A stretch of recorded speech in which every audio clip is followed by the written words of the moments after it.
This is momentum additional problem A4, and you have a parachutist, so you'll see our parachute gentleman is right here. He has a mass equal to 65 kilograms. He jumps out of the airplane, and when he does that, he lands on the beach below, and the beach kind of looks like this. So when he makes contact with the beach in his parachute, he actually makes an indentation in the sand itself, and that indentation kind of looks like this. And they told us that the distance that he makes for that indentation is 0.2 meters. The other piece of information that they give us for this one is that he is traveling at a speed of original speed equal to 4 meters per second when he hits the ground.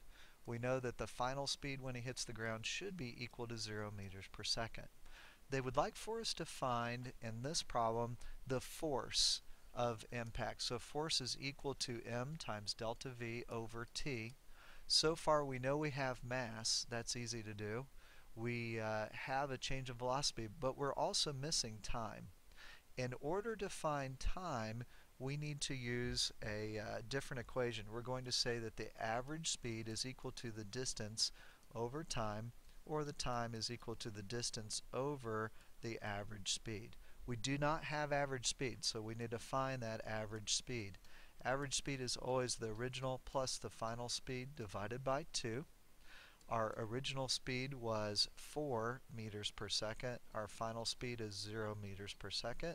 And we divide that by 2, we end up with 2 meters per second for our average speed.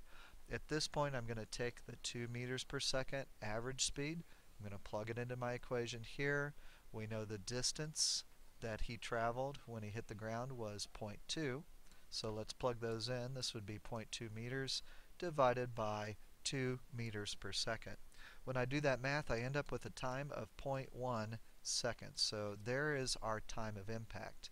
This time of impact, now we're going to go back and plug into our original equation.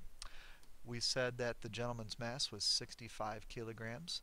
The change in speed, be very careful, you don't want to use average here. This is the change in speed, so it would be 4 meters per second. And we will divide that by the time. And if you remember, our time we calculated down on the bottom, and so I'm going to erase this, and I need to actually write the time, which is 0.1 seconds. If I do my math, I should end up with my answer, and that answer is 2,600 newtons. And that is our final answer. He hits the ground with a force of about 2,600 newtons.